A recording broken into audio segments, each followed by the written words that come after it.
మీరు అనుకోకండి మా పాప ఎంత బుజ్జిగా ఉందని. బుజ్జి కాదు, జబ్బుగి జబ్బుగా ఉందని అర్థం చేసుకోండి.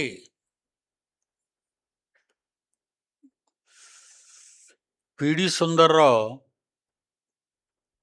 బైబిల్లోని అన్ని శాస్త్రాలు చెప్తాడు. మీరు డబ్బులు ఇచ్చేయండి, ఉపవాసం ఉండండి, రాత్రులంతా ఉపవాసం చేసేద్దామండి, మనం అంతా ఇలాంటివి చెప్పడు.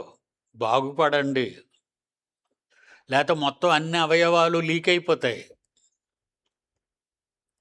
అర్థమైందా? కడుపు లీక్ అయిపోయిందంటే ఎక్కడికి వెళ్ళిపోతారో మీకు తెలుసు.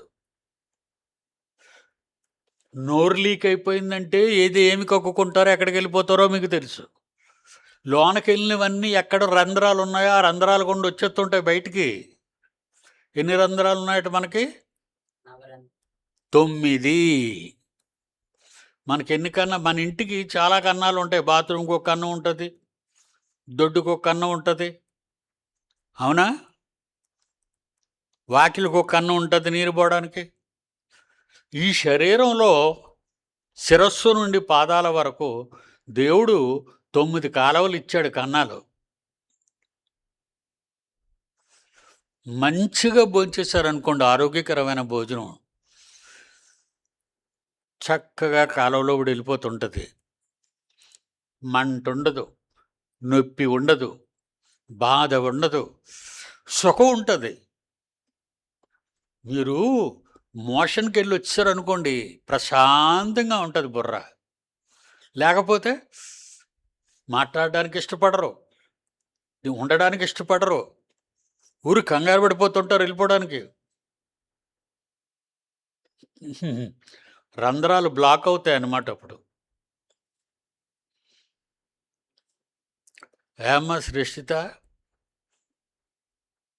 బాగా తింటుందండి. దీని తిండి ఈ వెనకాతలు ఉన్న దాని పేరు ఏం పేరమ్మా? రిషిత. వీళ్ళిద్దరు తిల్లు తెలుసమ్మా, నేను చూస్తుంటాను సెమినార్లో. అన్నం చుట్టి లోపల మాంసం ముక్క పెడతారు, భలే తింటారు చిత్రంగా. అందులో మా శ్రేష్ఠిత అయితే ముద్ద చుడుతుంది గట్టిగా. మాంసం ముక్క తీసి బూర్లు పప్పు ఎలా వేస్తారో అలాగే మాంసం ముక్కని ఆ లోపల దోపేసి బొగ్గలెట్టుకుంటారు. వద్దమ్మా అలా తినకండి, పూర్తిగా నమలండి, శుభ్రంగా మింగండి. ఆరోగ్యాన్ని మాత్రం పాడు చేసుకోకండి. మీరందరికీ చెప్పాను ఇది. మీ ఆరోగ్య సూత్రాల్లో డాక్టర్లు కూడా చెప్పరు. డాక్టర్లు చెప్పేది ఒకటే, ₹1,00,000 కట్టి అంటాడు, అది చెప్తాడు మీకు, గుండె ఆరిపోద్ది.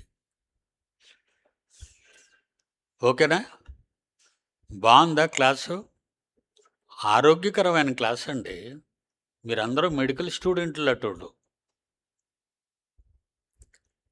God bless you. రేపు కలుసుకుందాం.